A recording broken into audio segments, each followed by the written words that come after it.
Alright guys, welcome back to the video. So my plan for the day was to go through and do some just general tool maintenance, just talking about the stuff that I do after a big project to kind of get the shop ready. I was going to sharpen the jointer blades, to switch over my planer blades, just do some general tool maintenance. Now that all changed very quickly because last night I had the idea that, when I got up in the morning, I was going to go to a local flea market that happens every Sunday. I've never really thought to go to flea markets because I never really thought of them as being that exciting.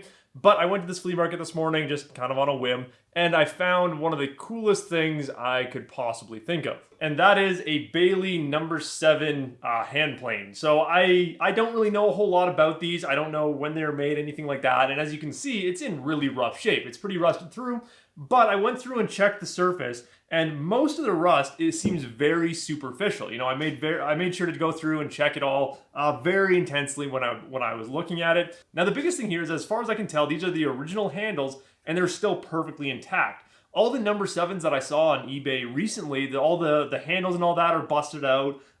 So those would need replacement. They all look super rough, but everything here seems to be working quite nicely and is not super damaged. Now again, we do have a lot of rust. I'm not going to hide that fact. It is pretty rough. But again, I think there's still plenty of clean cast iron on here to give us a usable plane. But the best thing about this is I bought this for 40 bucks. Even if this doesn't work, for 40 bucks, this is a beautiful piece of history, if nothing else. But the other cool thing about it is that the blades, you can actually buy replacement blades from Lee Valley. So the cap lever right now is completely seized on there. I didn't want to refund it at this guy's table because that seemed like kind of a rude thing to do. But I'm guessing that the blade in here is probably in pretty bad shape. It's probably been sharpened wrong, or just overall sitting in with this much rust on it, it's probably not in a good condition. And the nice thing about that though is that I can order a brand new blade from Lee Valley. I believe it was 70 bucks when I checked it earlier. So that's not even that expensive. So given that a brand new No.7 hand plane like this costs anywhere from 500 to 600 bucks Canadian, for 40 bucks, I'm willing to put in the elbow grease to get this thing all prettied up. So I've never restored any tools before. It's something that I've always wanted to do, and this just seemed like, fate. On the last project, I can't remember who mentioned it in one of the comments, but someone said I should get a No.7 plane. And since then, I've been looking at them. I've been doing a lot more research into them because I've wanted a bigger hand plane like this for so long, because I found that the low angle jack, it works nicely, but there's definitely times where I think that there is a better option out there. And something like this is really just a really amazing tool to have around. Plus, as I've discussed with a lot of you guys, I've wanted to build up my hand plane collection because hand planes are just freaking cool. And I definitely like this more traditional beveled down style. I think it looks really cool. But anyway, this is what we're gonna be working on today and possibly tomorrow. I wanna try and get this thing up and functional and just see, what it takes to get this thing fully cleaned up. So the first thing that I have to do is go through and just strip it down. And I'm gonna get a nice bucket of soapy water and we're just gonna scrub this thing clean. Then we're gonna treat it with some CLR to just help knock off as much of the rust as I possibly can. From there, we'll move through and just kind of keep processing this thing until we get it back to a point where it should be functional.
Okay, so I've got most of the components soaking in this rust remover bath. This is Rust Blaster, I think, something, I don't know, I bought it at Canadian Tire. It's the only rust removing bath that I could actually find, and it was decently expensive, but it is reusable. So now that I plan to be doing this with a lot more hand planes hopefully in the future, this will be perfectly good to have around. You know, I spent $50 on this jug right now, and I can keep using this stuff until it no longer is effective. At least that's what the jug says. So I'm going to leave those parts in there for about 2 hours because that's what the minimum time that this the instructions here say to leave it for. But it also says that you can leave it up to 8 hours and even up to 48 hours if the rust is really bad. I don't fully understand how the rust remover works. I want to make sure it's not eating away at like the body of the plane or anything.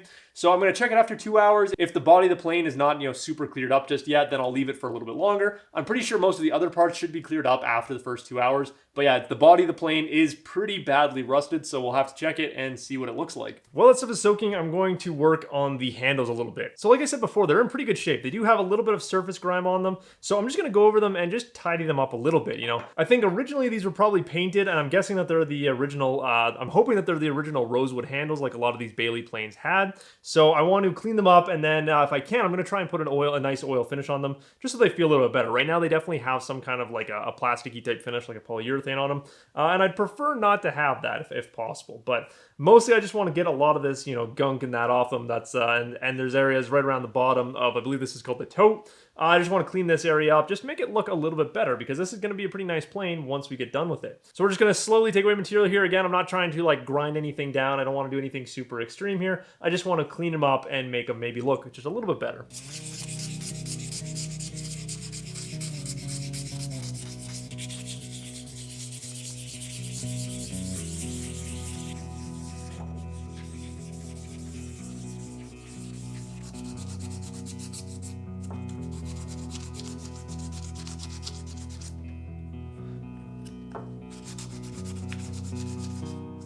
Okay, so those are all nice and smooth now. I went through 220 grit, then I went and hit it with some 800 grit, and then I finished it off with this maroon 3M pad. And now these feel beautifully smooth and soft. There's still a whole bunch of lines in them from where the original finish obviously started cracking in that.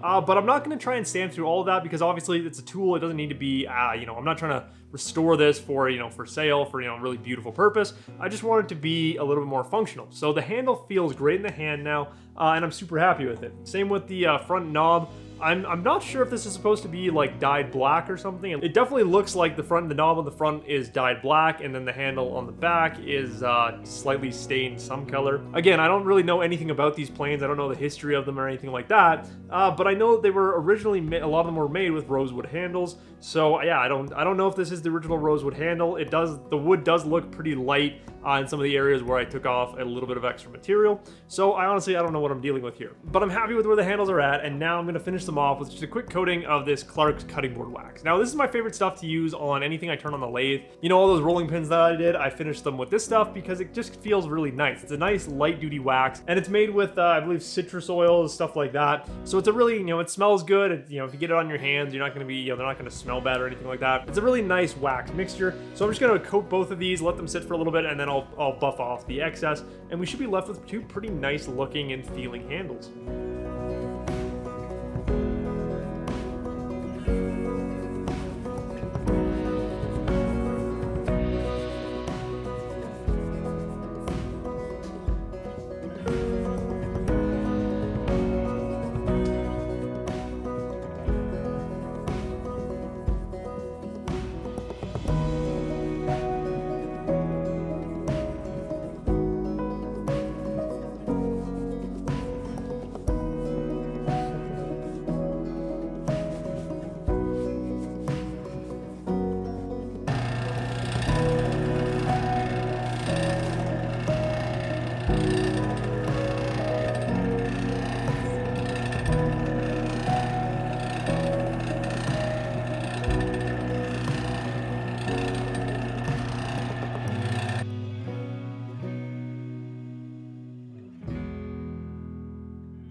Okay, so a couple hours later, let's see how things are progressing, and then we're probably gonna have to leave some pieces in for a little bit longer, but at least if we can see where things are at, we can start to get an idea. The chip breaker looks a lot better. We still got a little bit of rust on there, but overall, it's definitely doing a good job there. Our screws are not really losing any of the rust that's on them, interestingly enough. Oh, they're losing a little bit.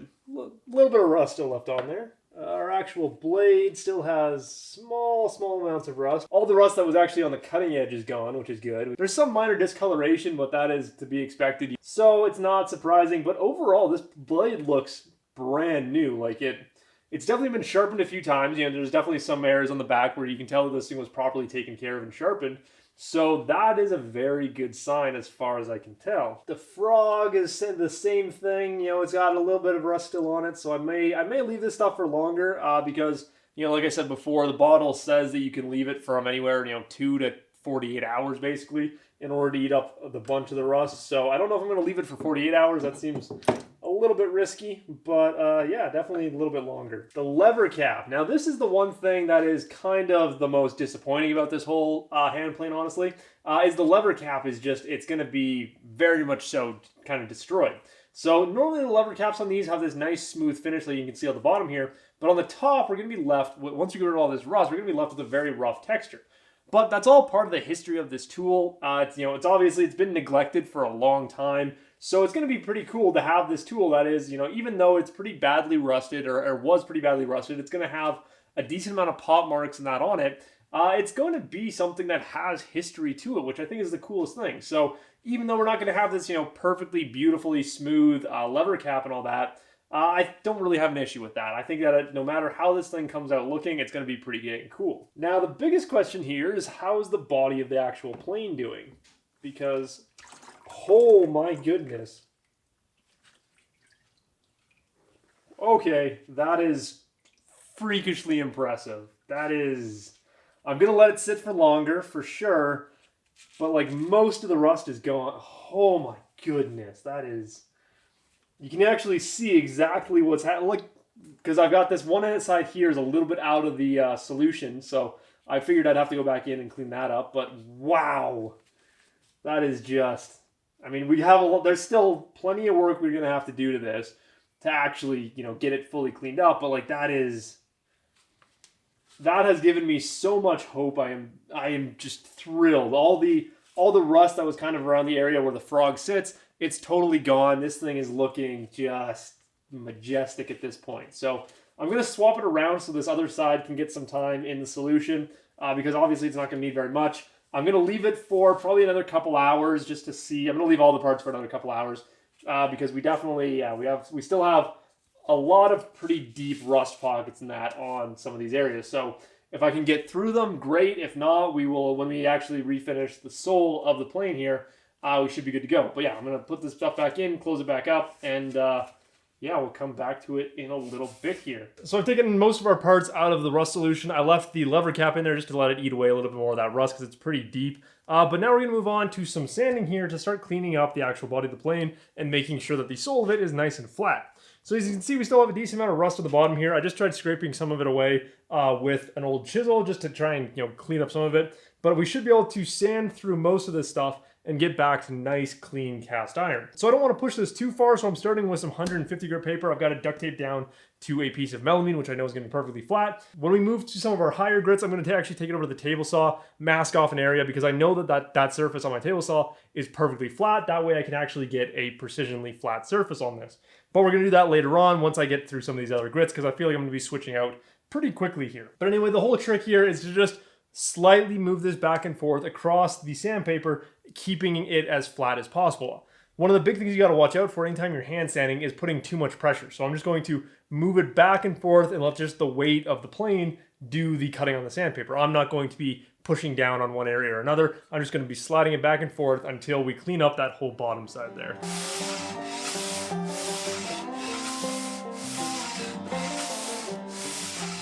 The whole holding it down with duct tape is not really a good long-term solution. I think it'll be better once we actually get the bottom of the plane nice and smoothed out. But I've got this 120 grit paper that is sticky back, so I'm just going to stick that right to this melamine, and that should make it a lot easier to, you know, continue doing the reps that we need to do to get this thing nice and flat, as well as cleaning up the material a little bit faster than the 150 grit.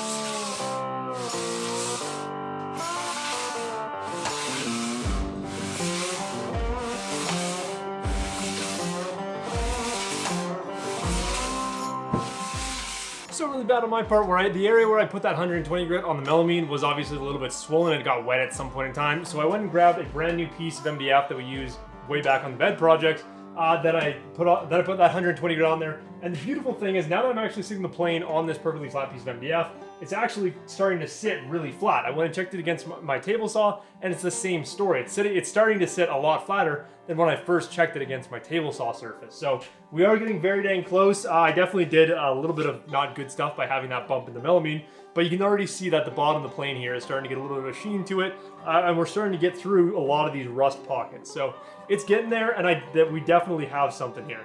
Like, this thing is going to be beautiful once it's all cleaned up.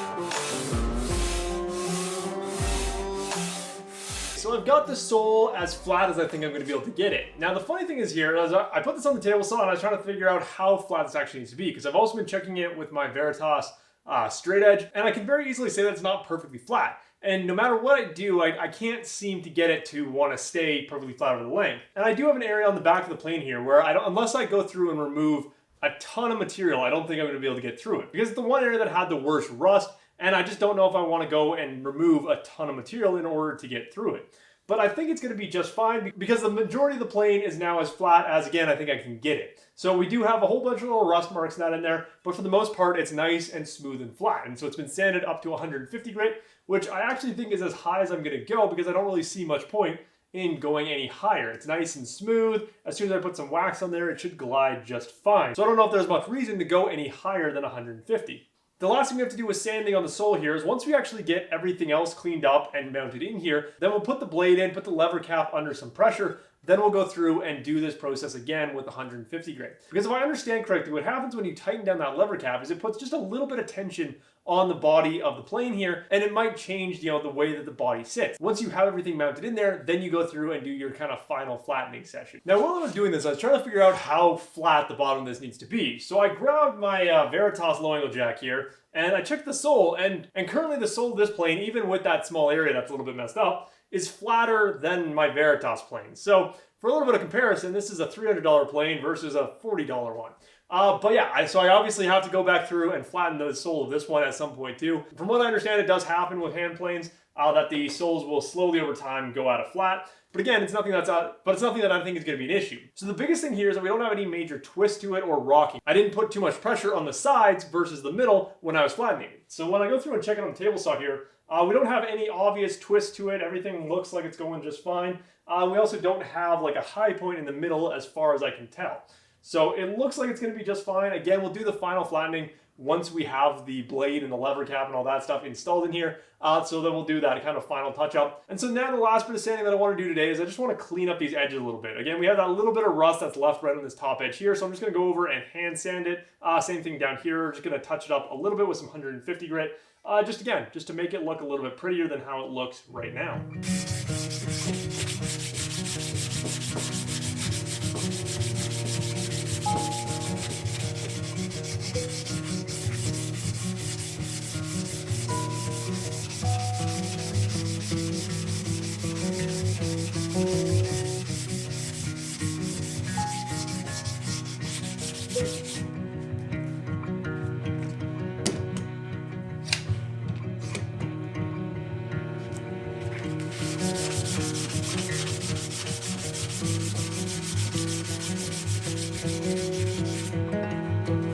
Plane is looking great. We've got it all nicely sanded up on the edges there. It's nice and smooth now. Got rid of all the rust on there nicely enough. We do have some small little pock marks in that, but again, I'm not going for like perfect restored perfection on this thing. I'm just going for a good usable tool. I also pulled the lever cap out of the rust solution, and it's looking a lot better. You know, we still got a little bit of rust right on the top of the lever here, where it's just a little bit too deep, obviously, for that stuff to clear out. I think that if I left this stuff in here for like 24 hours, which is probably what I should have done, so it could really eat away all the rust on this thing, that might be a little bit better, but I'd much rather try and sand through it because, again, I don't honestly know what that solution is doing to the rest of the metal. I'd rather sand through it rather than have whatever that is doing to the metal. So that is all we're going to do for today, though, because I am out of time in the shop and I want to leave this for tomorrow. I want to have something to do tomorrow because this is a lot of fun.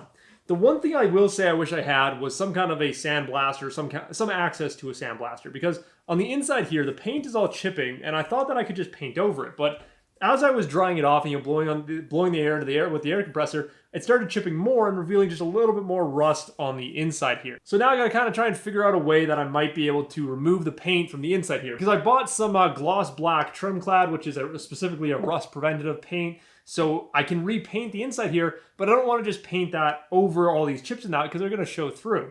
So I'm going to see how much a little sandblasting unit costs. If it's like ridiculously expensive, then I probably won't do it. But if it's like maybe $100, I might think about it. Because I think that would be a really cool touch to just go in there and clean out all this old paint and replace it with some just newer, better looking paint. So we're going to try and get this thing finished up tomorrow. Again, I'm super happy with what we were able to do today. It's looking great, and yeah, I'm excited to actually get this thing up and running. But as always, guys, I do hope you enjoyed this video, and I will see you in the next one.